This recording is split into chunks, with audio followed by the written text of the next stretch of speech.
Jai Shriman Narayan. Welcome back to my channel Madhav Microbiology. Myself Harshita Gehwar. So today I am going to share you the topic is food preservation. What is food preservation? It is a technique to prevent the food from food spoiling, food contamination and also from the spoilage. So it is called the food preservation. तो food preservation के क्या objective होते हैं? जो objective होते हैं food preservation के वो क्या होते हैं? फूड प्रिजर्वेशन के जो ऑब्जेक्टिव्स होते हैं, पहले होते हैं to kill microbes, avoid contamination,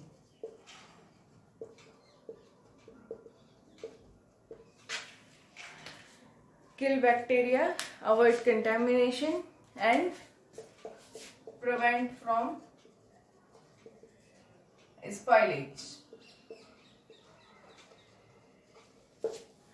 तो ये ऑब्जेक्टिव होते हैं फूड प्रिजर्वेशन के. तो फूड को प्रिजर्व किया जा सकता है केमिकल मेथड से, फिजिकल मेथड से. पहले हम बात कर लेते हैं केमिकल मेथड से. वो मेथड जिसमें हम केमिकली फूड को प्रिजर्व कर रहे हैं या फिर किसी भी एडिटिव्स को, प्रिजर्वेटिव्स को ऐड करके हम फूड को प्रिजर्व कर रहे हैं. तो सबसे पहले हमने देखा है कि जब हम पिकल्स वगैरह बनाते हैं तो generally we use to put a lot of oil just to prevent it from the spoilage. उसी तरीके से जैसे कि सोडियम बेंजोएट का इस्तेमाल किया जाता है केमिकल मेथड में. सोडियम बेंजोएट,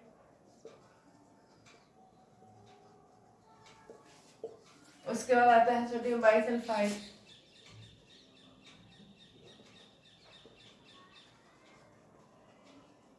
इनका यूज किया जाता है फूड को प्रिजर्व करने के लिए. साथ ही साथ सॉल्ट का भी यूज किया जाता है. तो क्या होता है कि जब सॉल्ट इसमें ऐड होगा ज़्यादा तो थोड़ा सा सॉल्टी उसका मिक्सचर टेक्सचर हो जाएगा. तो उसके बाद उसमें कोई भी माइक्रो ऑर्गेनिज्म ग्रो नहीं कर पाएगा, क्योंकि जहाँ पे भी सॉल्ट होता है या सॉल्ट जैसी कॉन्सेंट्रेशंस होती हैं वहाँ पर माइक्रोबियल का ग्रोथ करना बहुत ही मुश्किल से होता है. तो ये था सॉल्ट का काम. एंड ऑल्सो शुगर का भी इस्तेमाल किया जाता है उसको प्रिजर्व करने के लिए. अगेन शुगर होगा तो वहाँ पर माइक्रोबियल ग्रोथ नहीं करेगी. साथ ही साथ में जैसे कि पिकल्स होते हैं तो हम देखते हैं कि there was a lot of oil floating over the pickle. उससे क्या होता है, हम ऑयल इतना क्यों डालते हैं? Just to preserve it. Preserve क्यों करते हैं? क्योंकि जब वो चीज़ मॉइस्ट रहेगी, ऑयल के साथ मॉइस्ट रहेगी, मस्टर्ड ऑयल के साथ मॉइस्ट रहेगी, तो मस्टर्ड ऑयल के पास नेचुरली इतने ज़्यादा एंटीऑक्सीडेंट्स होते हैं, इतने ज़्यादा एंटी वो होते हैं, सप्लीमेंट्स होते हैं, जिसकी वजह से उसमें माइक्रोबियल ग्रोथ नहीं हो पाती. इसीलिए वो एक तरीके से एक नेचुरल प्रिजर्वेशन का काम करता है जो ऑयल होता है. एंड जो सॉल्ट होता है, हेंस आई सेड, अगर आप एक बहुत ही नॉर्मल सी चीज़ है जैसे टर्माइट्स फर्नीचर्स में हो जाती हैं, तो जब टर्माइट्स फर्नीचर्स में हो जाती हैं तो एक जो होममेड जो एक इलाज होता है वो होता है to add the salt over the place where it is happening. So जहाँ पे भी आप सॉल्ट डालेंगे वहाँ पे वो चीज़ बढ़ेगी नहीं. हेंस इट इज़ प्रूव्ड, क्योंकि वहाँ पे भी वो माइक्रो ऑर्गेनिज्म और डेवलप नहीं हो रहा है. That was control at that place. तो सिमिलर टू दैट जो सॉल्ट है वो भी किसी भी माइक्रो ऑर्गेनिजम्स को ग्रो अप नहीं होने देता. इसीलिए salt is also the part of the food preservation in this technique. And sodium benzoate, sodium sulphide is also very important in the जिसमें हम फूड को काफ़ी लंबे समय तक के लिए स्टोरेज पर्पज से रख सकते हैं. तो ये उनका काम. अब आता है physical method of food preservation. तो जो फूड प्रिजर्वेशन का जो फिजिकल मेथड है वो क्या है? बहुत सारे मेथड्स होते हैं जिससे फूड को प्रिजर्व किया जाता है. तो एक केमिकल मेथड मैंने बता दिया और दूसरा है फिजिकल मेथड. फिजिकल मेथड में हीटिंग हो गई, फ्रीजिंग हो गई, कैनिंग हो गई, स्टेरिलाइजेशन हो गया और साथ ही साथ में स्टेरिलाइजेशन हो गया, लीफोलाइजेशन हो गया, डिहाइड्रेशन हो गया. There was various method to prevent the food through physical method. So here first I use heating technique. Heating technique क्या है? हीटिंग टेक्निक में भी क्या होता है कि जैसे हम कोई भी प्रोडक्ट को सेफ प्रिजर्व करना चाहते हैं तो उसमें उसको हीटिंग प्रोसेस से प्रिजर्व किया जाता है। Suppose there was a temperature high कर देते हैं, उसके बाद उस प्रोडक्ट को उस टेम्परेचर पे कुछ समय के लिए हीट करते हैं, तो उससे क्या होता है कि जो भी माइक्रो ऑर्गेनिजम्स ग्रोथ करने के चांसेस होते हैं due to that process that reduces, तो उसमें ये हीटिंग प्रोसेस काम आती है। उसके बाद आता है freezing point, freezing method. Freezing method में क्या होता है कि माइक्रोबियल ग्रोथ होने के लिए किसी ऑप्टिमम टेम्परेचर चाहिए, मतलब उसे एक मीडियम टेम्परेचर चाहिए जो एक माइनस टेम्परेचर से ज़्यादा हो।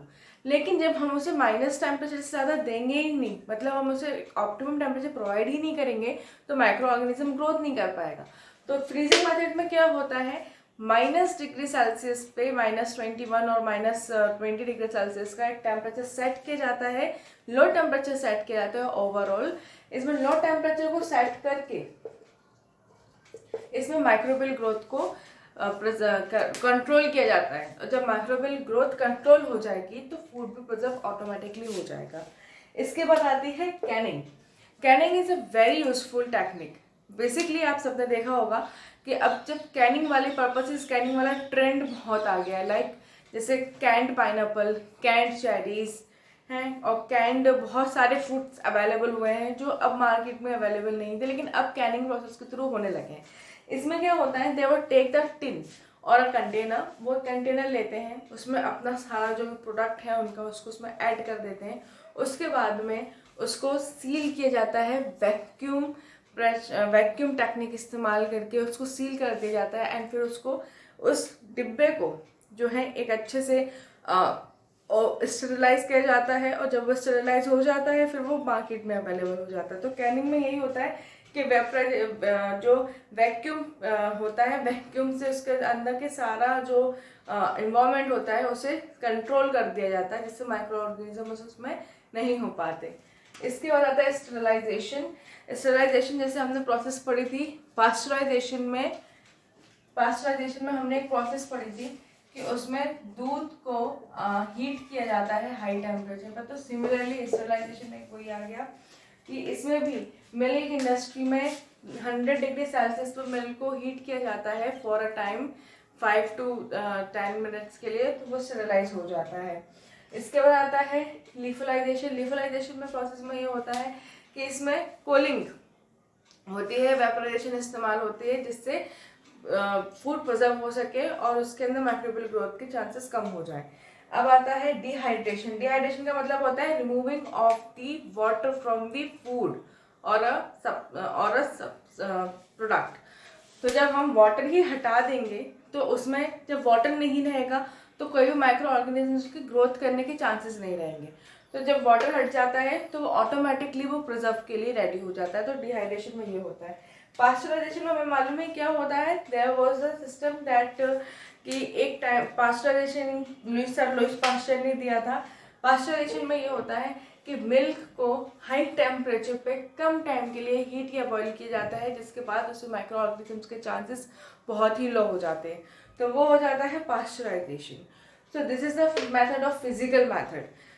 और साथ ही साथ में जैसे कि आपने एक चीज़ और देखी होगी कि हीटिंग इम्पॉर्टेंट है, फ्रीजिंग इम्पॉर्टेंट है, कैनिंग इम्पॉर्टेंट है, sterilisation, refrigeration, dehydration, pasteurisation. Through in both the method we consider one thing very well, and that is the food is only preserved through these technique and also hygienic. Like क्या होता है कि जैसे food preservation technique होती है, ये सब होने से पहले ये जब टेक्निकें होती है ना, इससे पहले एक प्रोसेस और होती है, वो होती है cleaning process. That was also the part two reduce the growth of micro organism. That was a hygiene और क्लीनिंग। डोंट यू थिंक कि ये इंपॉर्टेंट होगा? It is already important. चाहे केमिकल मेथड हो चाहे फिजिकल मेथड हो, it should apply the first. जब ये अच्छे से ये प्रोसेस हो जाती है उसके बाद ये प्रोसेस स्टार्ट होती है, क्योंकि अगर ये सही से नहीं होगी तो माइक्रो ऑर्गेनिजम्स के चांसेस और बढ़ते हैं। इसीलिए when you were taking the raw materials or a vegetable from the outside to the house, you always need to clean it properly. So that's the reason that there's so many count of the colonies of microorganism. So here we need to reduce it through the hygiene process, which is also important.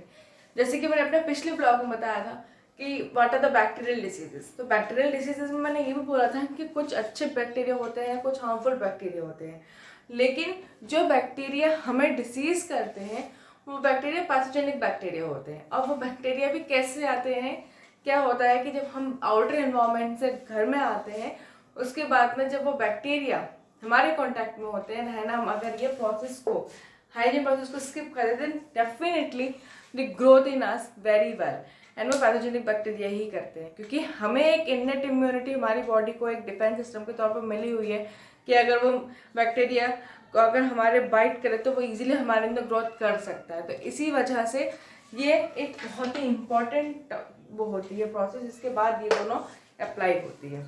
So through the video I make you sure to understand that what is the meaning of food preservation. Again I am repeating the definition of it is a technique to prevent the food from food contamination, food spoilage or food poisoning. This is called the food preservation. So through this video I make you sure about the food preservation and its techniques. So I hope you like my video, and please subscribe my channel so you easily get notified with my new video. Thank you so much.